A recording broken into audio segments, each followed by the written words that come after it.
Hey everyone, welcome back to another episode. I am super happy to be back on this channel and to be presenting you a new video. As you know, I'm coming back over 100 subscribers strong, and I've even changed my name. So without getting into too much detail, I changed the name of my channel to align more with my brand, and I think that Simply Crystal Nails does more than enough to describe my channel and the type of nail aesthetic that I am more so interested in.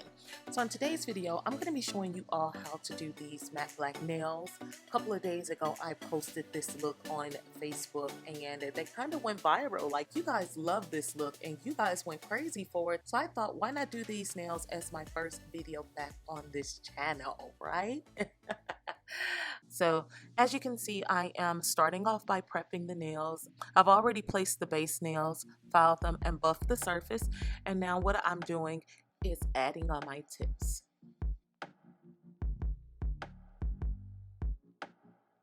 Now that the tips are all added, what I like to do is take a file and file the edges of the tips. Now I know it doesn't look like I'm filing at a 90-degree angle, but I am. And the only way to get a straight edge is to file at a 90-degree angle. Now I'm going in with the electric nail file, and I'm using that sandy band to buff out the top of that tip, as well as blend that tip into the natural nail, quote unquote. So when I'm choosing a tip, I usually like to go for tips that are a little bit bigger rather than a little smaller. What I find with smaller tips or tips that fit is that I'm struggling to make it fit the cuticle, and it ends up coming out wonky, narrow, or it just curls over in a weird way. When the tips are a little bit bigger than the actual nail beds themselves, then I'm able to file them down. I have a little bit more wiggle room to play with the shape, and they just don't curl over in any type of odd way because of the stretching. So a great tip when you're applying nails, especially when you're using tips, is to go a little bit bigger rather than a little bit smaller. So right now I'm just filing down the sides because, again, I prefer to use bigger tips than smaller tips. So this is part of the prep work that you'll have to do when the tips are a little bigger. And I actually prefer to do this step no matter what size tips I use, because it just makes the nails that much more crispy and clean. Now throughout this video, you'll notice that I'm doing a lot of prep work. I personally find it easier to take my time at the beginning and really prep the nails so that when it's time to apply the acrylic, I won't have so much filing to do. I also feel like it sets you up for very successful nails, and the more that you're patient and you take your time, I feel like it will make you an overall better nail tech. So the black acrylic that I'm using is actually an acrylic that I made by myself. If you all are interested in knowing how I made it, please let me know down in the comment section, and I would be happy to post a video and show you how I did it. Otherwise, if you're interested in purchasing it, I'll leave a link down in the description box below. So I'm just going in with the black acrylic and I'm filling in that thumbnail. Now I don't know why I started doing my nails from left to right, because I'm right-handed and generally it's easier to do your hands from right to left. That way you just don't go back over and mess anything up.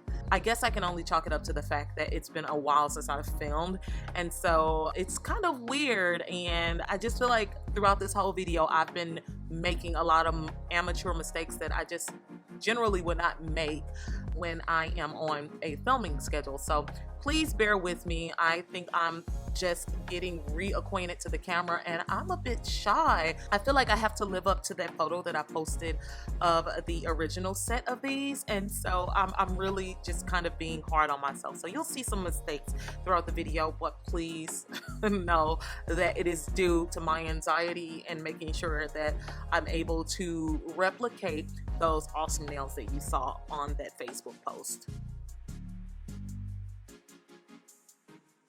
So right now I'm going back in with that black and I'm creating the base for my ombre nail. I'll do that as well for the next nail.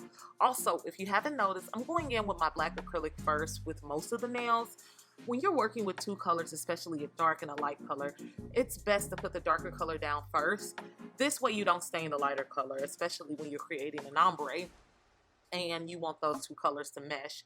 Also, notice that I'm wiping the brush continuously before I reintroduce that into the monomer, because you don't want to stain that monomer, which will then in return stain that lighter color. Now I'm going in to do a French smile line on this nail, and instead of starting off with the black, I'm actually starting off with that base color, which is the nudish pink color. When you're creating a smile line, it's better to create the nail bed part instead of adding the color to the tip first.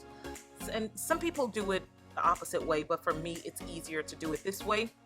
And if you notice, the base color has not been tinted, or it doesn't have any traces of black, and that's only because I have done a great job of wiping off the brush before I dip it back into the monomer.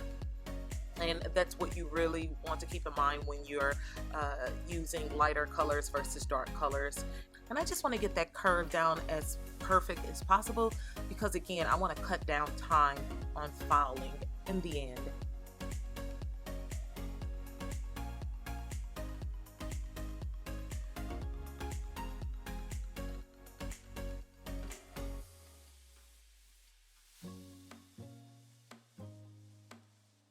Now I'm going back in with that same pink, and I am finishing off my ombres. So I'll tell you this, what I've discovered is the key to achieving a flawless ombre, and I'm talking smooth transition, is to have a wet bead.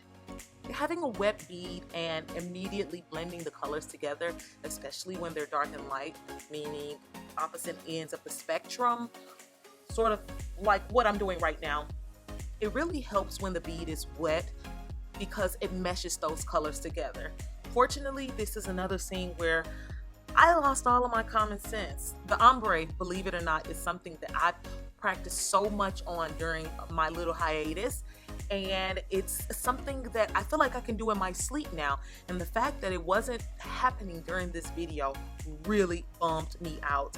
And I'll show you at the end the first set of nails that I did versus this set of nails, and you'll see exactly what I'm talking about. But just so you know, I was completely psyching myself out during the filming, and it was really killing me.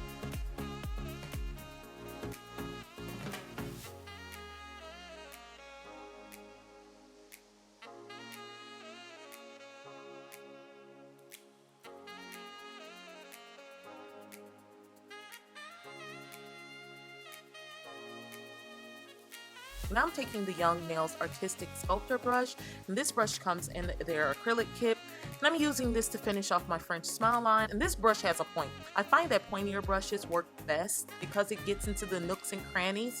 Again, I apologize for the out of focus footage. This is another one of those times where I kind of wasn't on my game, and this part totally slipped past my fingers, and I didn't realize what was going on until after I had finished that French smile line.